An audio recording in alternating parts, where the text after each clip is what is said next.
Mesdames, Mesdemoiselles et Messieurs, bonsoir et bon sabbat dans le Seigneur.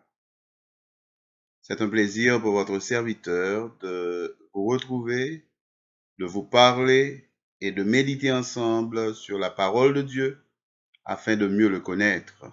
Car ce qu'il désire de nous, ce n'est pas que nous nous glorifions de nos richesses, de notre intelligence, que nous nous glorifions de nos biens ou de ce que nous avons, mais ce qu'il désire, c'est que nous nous glorifions de le connaître. Prions. Puisse l'Éternel, notre Père et notre Dieu, avoir pitié de chacun de nous. Puisse-t-il nous donner la paix en ce moment par le pardon de nos péchés, et puisse sa présence puisse se révéler à nous afin de nous donner la joie de sa présence. Nous lui prions ainsi, non en vertu de nos mérites personnels, mais au nom par les mérites de notre Seigneur Jésus-Christ, à qui revient tout honneur, toute gloire, pour les siècles des siècles. Amen. Si je devrais donner un titre au sujet de ce soir, ce serait la présence de Dieu. Désirons-nous vraiment être en la présence de Dieu? Il y a des passages qui parlent de la présence de Dieu. Il y a beaucoup de passages dans la Bible, mais nous avons dû sélecter quelques passages. Nous avons fait une sélection. Un premier passage que nous prenons, c'est Exode 40, verset 34-35, que m'appli pour nous. Alors, la nuée couvrit la tente d'assignation, et la gloire de l'Éternel remplit le tabernacle. Là. Mais Moïse ne pouvait pas entrer dans la tente d'assignation parce que la nuée restait dessus et que la gloire de l'Éternel remplissait le tabernacle. Aussi longtemps que durèrent leur marche, les enfants d'Israël partaient quand la nuée s'élevait de dessus le tabernacle, et quand la nuée ne s'élevait pas, ils ne partaient pas jusqu'à ce qu'elle s'élevât. La nuée de l'Éternel était de jour sur le tabernacle, et de nuit il y avait un feu aux yeux de toute la maison d'Israël pendant toute leur marche. Pardon. Dieu aurait pu rester au ciel et diriger les événements de la terre pour le peuple d'Israël. Dieu aurait pu rester au ciel et commander que les choses se fassent, car il en a le pouvoir. Mais pourquoi Dieu s'est-il donné tant de peine à vouloir habiter pendant le jour et pendant la nuit avec le peuple d'Israël, avec son peuple? C'est la question que nous devons nous poser. Certes, il y a plusieurs questions à se poser. Moïse ne pouvait pas entrer dans la tente, la gloire de l'Éternel remplissait le temple. Nous pouvons parler de la gloire de l'Éternel, de la gloire de la gloire de l'Éternel, de l'éclat de sa puissance, de sa gloire, etc. Mais ce qui nous intéresse ce soir, c'est plutôt de nous poser la question: pourquoi un Dieu aussi saint, aussi puissant, aussi extraordinaire a voulu descendre sur la terre et habiter parmi son peuple pour être au cœur des événements et non pas un spectateur au ciel comme un général d'armée de nos jours qui n'est pas au combat mais qui regarde à la télévision le combat. Non, il a voulu être parmi son peuple. Le second passage que nous lirons et qui a la même consonance que ce passage, c'est-à-dire qui a rapport à la présence de Dieu, se trouve dans Ézéchiel, chapitre 43, et les versets 7, disons le verset 6 et 7. J'ai entendu, et c'est Ézéchiel qui parle dans une vision, j'ai entendu quelqu'un qui me parlait depuis la maison et un homme se tenait près de moi. Il me dit, Fils de l'homme, c'est ici le lieu de mon trône, le lieu où je poserai la plante de mes pieds. J'y habiterai éternellement au milieu des enfants d'Israël. Remarquez le mot éternellement. J'y habiterai éternellement au milieu des enfants d'Israël. La maison d'Israël et ses rois ne souilleront plus mon saint nom par leur prostitution et par les cadavres de leurs rois sur les hauts lieux. Ok? Donc, ce qui m'intéresse, c'est que l'Éternel nous dit que c'est ici le lieu de mon trône. Nous sommes dans le temple de l'Éternel. Remarquez la proximité entre le ciel et la terre. Il n'y a pas une très grande distance entre le ciel et la terre quand il s'agit des affaires de Dieu, du royaume de Dieu. Le temple, c'est le lieu de son trône. Ok? Donc c'est ici le lieu de mon trône, le lieu où je poserai la plante de mes pieds. J'y habiterai éternellement au milieu des enfants d'Israël. Donc, ce qui m'amène à vous dire que Dieu désire la présence, désire manifester sa présence au milieu de son peuple. Il désire manifester sa présence au milieu de son peuple. Il y a un mot hébreu qui traduit souvent la présence de Dieu ou la gloire de Dieu. C'est le mot Shekinah. La Shekinah, c'est la gloire de Dieu, c'est la présence de Dieu. Je pourrais titrer le message la Shekinah, mais le message n'aurait pas la connotation que je voudrais que ce message ait. Parfois aussi, la Shekinah est, on mélange Shekinah et Memra, la parole. La parole de Dieu est Dieu. Car Dieu, le Logos, Jésus s'est fait homme. Il a habité parmi nous. Il est la parole, le Logos fait chair. Il est le Logos fait chair. Donc la parole a été faite chair, il a habité parmi nous. L'apôtre Jean nous le dit dans Jean 1. Et parfois aussi, la présence de Dieu peut être également appliquée au Saint-Esprit parmi nous également. Ruach Elohim, mon esprit, j'enverrai mon esprit au milieu de vous. Je ferai que mon esprit habite en vous. J'écrirai aussi la Torah, la loi dans votre cœur. J'écrirai le Logos dans votre cœur. J'écrirai le Memra dans votre cœur. Par l'intermédiaire du Saint-Esprit. Donc, présence de Dieu, parole de Dieu, la présence de l'Esprit en nous. Nous sommes donc le temple du Saint-Esprit. La présence de l'Esprit en nous, eh bien, c'est tout ça à rapport avec la présence de Dieu parmi nous. Et il y a le mot grec aussi, l'expression grecque pneuma agion, qui est autre que ruach Elohim. La même chose en hébreu et en grec traduit la présence de l'Esprit parmi nous. Car Dieu a promis qu'il enverra son Esprit parmi nous. Donc nous comprenons une chose, c'est que Dieu désire habiter parmi son peuple. Mais mieux encore, il ne désire pas seulement habiter au milieu de son peuple, mais il désire habiter au-dedans de son peuple, à l'intérieur de son peuple. Quand l'apôtre Paul nous dit que vous êtes le temple de... Non, d'abord, prenons Jean 2, 19 à 21.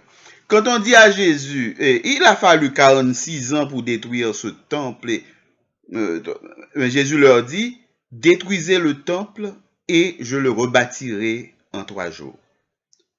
Le mot qui a été employé à ce moment-là, c'est Mishkan.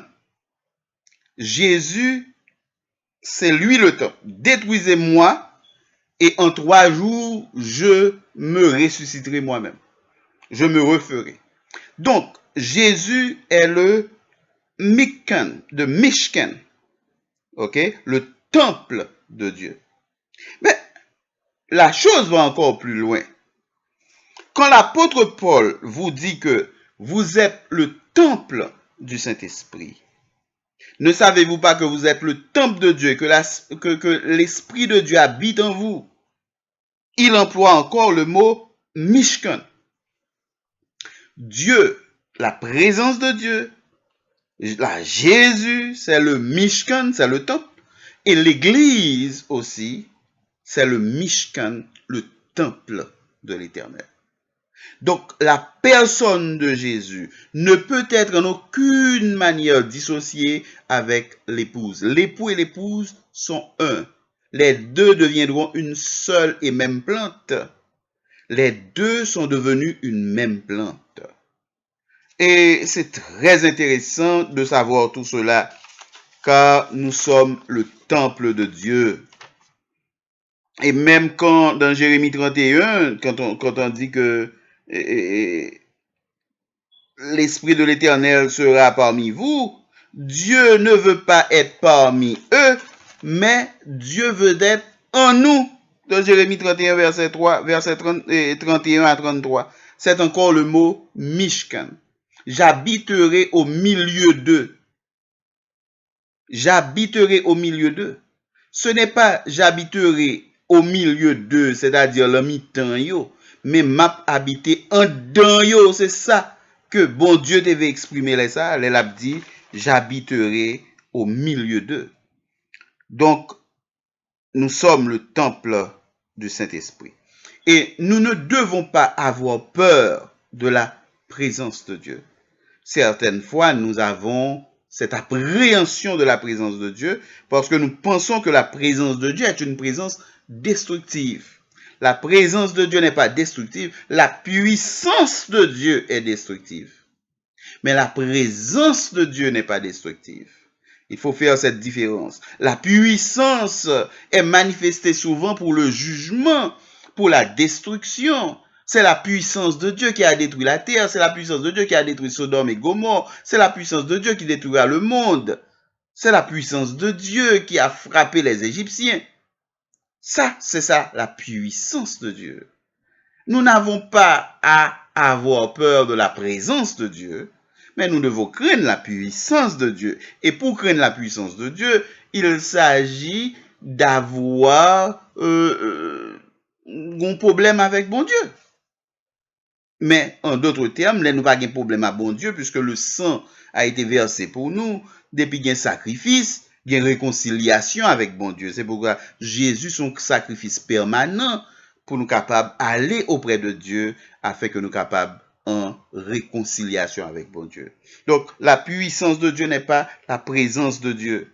Donc, nous ne devons pas avoir peur de la présence de Dieu. Dans Somme 73, et Psalmiste dit comme ça, pour moi, m'approcher de Dieu, c'est mon bien. M'approcher de Dieu, c'est mon bien. Ce devrait être également notre mot, comment on a dit, un mot qui échappé, m'pas ka changer. En français, mon petit Jean couru. Mais en tout cas, nous devons constamment dire que m'approcher de Dieu, c'est mon bien. C'est mon bien. Et pour s'approcher de Dieu, c'est par la prière. Nous connaissons ça tout. Quand le Saint-Esprit est descendu en Jésus, qui sont quoi que descendu sous Jésus? Mais Jésus avait la toute puissance du Saint-Esprit. Toute la plénitude du Saint-Esprit a été manifestée comment? Par une colombe. Colombe là, c'est un symbole d'amour. Son symbole, son bête qu'on a caressé. Son bête qui doux. Donc, c'est pas une question de puissance, mais c'est une question d'amour. La présence de Dieu est manifestée dans l'amour, car Dieu est amour. Et c'est pourquoi aussi nous devons nous aimer les uns les autres, parce que Dieu est amour. Donc la présence de Dieu se manifeste dans l'amour. La colombe est le symbole de l'amour. La colombe est le symbole de la paix. La colombe est le symbole de la douceur. Donc la colombe est descendue sur Jésus qui est la représentation de la manifestation de la toute-puissance de Dieu, c'est-à-dire toute la plénitude du Saint-Esprit a été manifestée dans l'amour. La présence de Dieu parmi nous, c'est le plus grand cadeau que nous puissions avoir. Il est écrit au psaume 89 que la bonté et la fidélité sont devant ta face. Heureux le peuple qui marche à la clarté de ta face. Heureux le peuple qui marche à la clarté de ta face. Heureux, béni le peuple qui marche à la clarté de ta face. Donc nous devons toujours rechercher la présence de Dieu. Toujours ta divine présence jette un rayon sur mon chemin. Et le cœur joyeux, je m'avance. Je n'ai pas peur du lendemain. La présence de Dieu apporte la joie. La présence de Dieu apporte la paix. La présence de Dieu apporte l'amour. Pourquoi avoir peur de s'approcher de Dieu? Approchez-vous de Dieu, mais purifiez-vous d'abord et approchez-vous de lui avec confidence, avec confiance. La foi est clé. Avec confiance, nous parlerons de ça un autre jour. Mais aujourd'hui, restons dans la bonté et la fidélité de Dieu qui sont devant sa face. Psaume 89. Est-ce que nous désirons pour nous marcher en la présence de Dieu? Certainement la présence de Dieu est toujours là, mais est-ce que nous désirons marcher à la présence de Dieu? Est-ce que parfois nous pas paix marcher dans la présence de Dieu? Moïse était une obsession de la présence de Dieu. Dans Exode 33, nous voyons que Moïse dit, bon Dieu, montrez-moi face. Mais personne ne peut voir la face de Dieu et vivre. Alors l'Éternel passa devant Moïse et s'écria, Dieu miséricordieux et compatissant, lent à la colère et riche en bonté. Voilà ce qu'apporte la présence de Dieu. Montre-moi ta présence, montre-moi ta face. C'est fini. Moïse parlait face à face avec Dieu comme s'il était un ami. Mais Moïse ne voyait pas Dieu. Il entendait la voix de Dieu. Il entendait la voix de Dieu. Okay? Nous pouvons arriver là, état à côté pour nous voir Dieu. Mais nous avons vu Dieu. Nous avons vu Dieu par la foi, mais les disciples ont vu Dieu vivant, car Dieu s'est manifesté en la personne de Jésus. Je suis avec toi, Philippe, depuis si longtemps, et tu ne me connais pas. Montre-nous le Père, et cela nous suffit. Mais je suis avec toi, Philippe, et tu ne m'as pas reconnu. Je suis un petit peu plus long ce soir. Et prenez un petit peu de patience. La présence de Dieu, donc, comme je l'ai dit, est différente de sa puissance. Et il manifeste sa puissance pour juger, détruire. Et nous avons cette expérience dans l'expérience d'Élie. Élie a le caché pour Jézabel, elle finit tuer pour 450 prophètes Baal. Eh bien, ça crivé. Élie a cherché. Bon, les anges l'ont dit, bon Dieu va le passer devant. Et les bon Dieu va le passer devant, là, qui va le passer. Dieu n'était pas dans le grand vent. Dieu n'était pas dans le grand vent, un gros vent passé, bon Dieu pas là.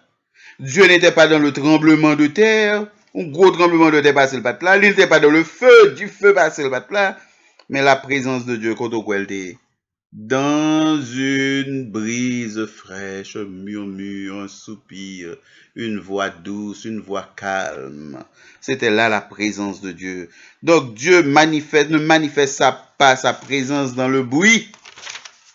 Dieu manifeste sa présence dans le calme. C'est dans le calme et la tranquillité que sera ton salut. En pile fois, nous pensons que faire bruit, l'église, c'est ça que va faire bon Dieu présent. Non, des fois, c'est bruit n'a fait. C'est bruit. Il est vrai que parfois, alors faut nous faire attention. Parfois, yon bagay que mon Dieu fait pour nous, mérité pour nous faire un gros bruit, parfois. Par contre, non, que parfois, une manifestation, un saint élan qui prend pour dire, béni soit l'Éternel, alléluia. Mais c'est pas ça qui fait présence, bon Dieu, vini. La présence, bon Dieu, vini dans le calme. C'est lorsque ou al remen frère ou quitter offrande sous l'autel là, ou al réconcilier à foi ou vin devant. C'est lorsqu'on vient devant avec sincérité de cœur, parce qu'on remet tout bon. C'est lorsqu'on pas par la veille de tout problème ou laisse sa présence li manifester, l'on manifester toute foi en lui-même. Présence bon Dieu protéger nous. Présence bon Dieu protéger nous. Et nous ça dans Somme 31-21, il dit tu les protèges sous l'abri de ta face contre ceux qui les persécutent. Dans Somme 32, on dit aussi tout homme pieux te prie au temps convenable. 32 versets 6 et 7. Si de grandes eaux débordent, elles ne l'atteindront nullement. Elles ne l'atteindront nullement. Conseil moi à souhait pour nous toutes et pour moi en particulier. C'est le conseil que David banou dans Somme 37 verset 4.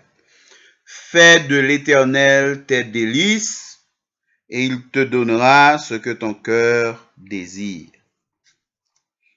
Pour un pile chrétien, présence bon Dieu, nous capables de ça son abstraction. Ça ko abstraction, son bail qui abstrait, c'est que yo croit que bon Dieu existait, mais yo pas croit que bon Dieu réel. Yo pas fait aucune expérience avec bon Dieu. Faut me dire nous assoir carrément et sans embâche, pas gagner chrétienté sans expérience avec bon Dieu. Pas gagner chrétien sans expérience avec bon Dieu. On doit dire chrétien toute vie ou, mais tout autant qu'on fait aucune expérience avec bon Dieu, pour bon Dieu real, réel, pour bon Dieu manifester présence li, pour sentir présence li, pour venir en présence li, pour connaître le réel tout bon, pour gagner foi dans li, eh ben ou pour que jamais chrétien du tout. Deuxièmement, faut me dire nous tout que Dieu n'est pas un Dieu d'appointement. C'est pas une question de chaque samedi, chaque mercredi, chaque vendredi soir, ou bien chaque 6 heures du matin, ou bien chaque assoir. C'est bien que nous allons l'église chaque samedi, c'est bien que nous adorons bon Dieu le vendredi, c'est bien que nous allons prier le mercredi, c'est bien que nous prions 7 fois le jour. Ça, ce sont des appointements. Mais Dieu n'est pas seulement un Dieu d'appointement, un Dieu de rendez-vous. Bon Dieu doit là tout lorsque nous allons en vacances nous yo. Les nous en vacances c'est pour bon Dieu là. Les avec ménage nous c'est pour bon Dieu là. Les n'a manger c'est pour bon Dieu là. Les n'a marcher avec chien dans la rue, présence bon Dieu supposé là tout. Quel que soit ça n'a fait, c'est pour présence bon Dieu là. L'en vacances nous comme moi dit nous, est-ce que qu'on y aller nous pral la mais bon Dieu parle encore nous pral font petit plonger. Non pendant une plongée c'est pour n'a parler avec bon Dieu. N'a jouir la mer mais que nous continue à parler avec bon Dieu. C'est comme ça nous devons vivre avec bon Dieu parce que bon Dieu lui-même ça l'a cherché. C'est pas un appointement matin midi soir quand qu'on ka au docteur bralé ou besoin bagay ou font appointement avec. C'est pas une question de venir l'église chaque samedi seulement que l'a cherché. C'est une question d'intimité. Bon Dieu voulait que nous connaissions. Parce que pas gain intimité avec bon Dieu, sous pas connaître bon Dieu, c'est pour apprendre connaître. Que vous ne vous glorifiez pas de l'autre bagaille que de me connaître. C'est ça le remè. Li vle ko capable connaître. Bon Dieu mande intimité. Bon Dieu mande ça nous capable de en français intégration. Ça veut dire intégration. Ça veut dire bon Dieu voulait pour mettre dans les moindres détails de votre vie. Bon Dieu voulait pour mettre dans les moindres détails de votre vie. Ma pour dire encore, Dieu n'est pas un Dieu d'appointement. Dieu n'est pas un Dieu de rendez-vous. Dieu n'est pas un Dieu de compartiment. On tiwa pour bon Dieu un jour, on tiwa pour affaire. Dieu veut se mélanger dans tout ce que vous faites. Donc bon Dieu mande intimité, bon Dieu mande intégration. Et nous songeons histoire Enoch. Enoch te fait 65 ans la marcher, pas la marcher à bon Dieu non. Et ça pas veut dire Enoch pas tout homme de prière. Ça pas veut dire Enoch pas dans le temple, ça pas veut dire Enoch pas de faire sacrifice que bon Dieu te demandé de faire parce que Enoch te plaît bon Dieu. Mais après la naissance de Métuséla, Enoch marcha 300 ans avec Dieu. Donc, il est pour nous capables nous-mêmes marcher avec bon Dieu. Et comment te marcher à bon Dieu? C'est pas marcher, parce que c'est pas ça m'a prêché, marcher avec Dieu, mais m'a prêché plus être en la présence de Dieu, reconnaître la présence de Dieu dans sa vie, chercher la présence de bon Dieu. Eh bien, pour te marcher avec Dieu pendant 300 ans, eh bien, certains auteurs disent que Enoch, pendant la manger, la prier, pendant la marcher, la prier, pendant la jouer, la prier, pendant la prendre petite, la prier, pendant la caresser Métuséla, la prier. Il priait sans cesse. C'est pour ça l'apôtre Paul dit nous, prier sans cesse. C'est pas une figure de style, non? C'est pas un bail péjoratif, non? C'est tout bon pour nous prier, prier, prier sans cesse, et être toujours constamment dans la présence de Dieu. Et Dieu lui-même sera constamment dans notre vie parce qu'il désire habiter parmi nous. Mishkan, vous êtes le temple de Dieu comme Jésus était le temple. Jésus dit que c'est moi le temple, là, oui. Détruit le temple. C'est pas le temple, ça, non, le temple parlé. C'est moi, détruit ma ressuscité. Je suis le temple. Il était le royaume de Dieu. Où t'es, ouais, Jésus, vous étiez déjà dans le royaume de Dieu pendant que vous suivi. Et maintenant, vous êtes le temple de Dieu. Vous êtes la continuation de l'œuvre de Jésus sur la terre, le prolongement de son bras, le corps du Christ, il est la tête. Donc, nous besoin présence, bon Dieu, constant dans la vie, nous. Donc, conseil, moi, à pour nous, encore une fois, pour me finir, c'est Ésaïe 2, verset 5. Maison de Jacob, venez et marchons à la lumière de l'Éternel. Ma pour dire encore pour nous. Maison de Jacob, venez et marchons à la lumière de l'Éternel. Maison de Jacob, venez et marchons à la lumière de l'Éternel. Que l'Éternel qui est votre Père, qui est le Père de Jésus-Christ, mon Père, votre Dieu et mon Dieu, vous bénisse de toutes sortes de bénédictions, et qu'il vous le fasse comprendre que la plus belle chose, le plus grand cadeau, c'est sa présence, et que vous désiriez marcher en sa présence. Mais ne vous en faites pas, ceux qui leur donnent, ils le donnent. La foi est clé. Croyez que Dieu vous acceptera en sa présence par la foi, et vous serez en sa présence. Sa présence se manifestera parmi vous. Mais n'oubliez pas le sacrifice de Jésus. Si vous avez péché, allez auprès de Jésus. Il vous pardonnera et reprenez votre vie avec Dieu. Marchez avec Dieu. Vivez avec Dieu. Mangez avec Dieu. Qu'est-ce qu'il dit dans Apocalypse 3? Il dit, voici je frappe à la porte. Si quelqu'un ouvre la porte, j'entrerai et je souperai avec lui et lui avec moi. Que Dieu vous bénisse. Amen.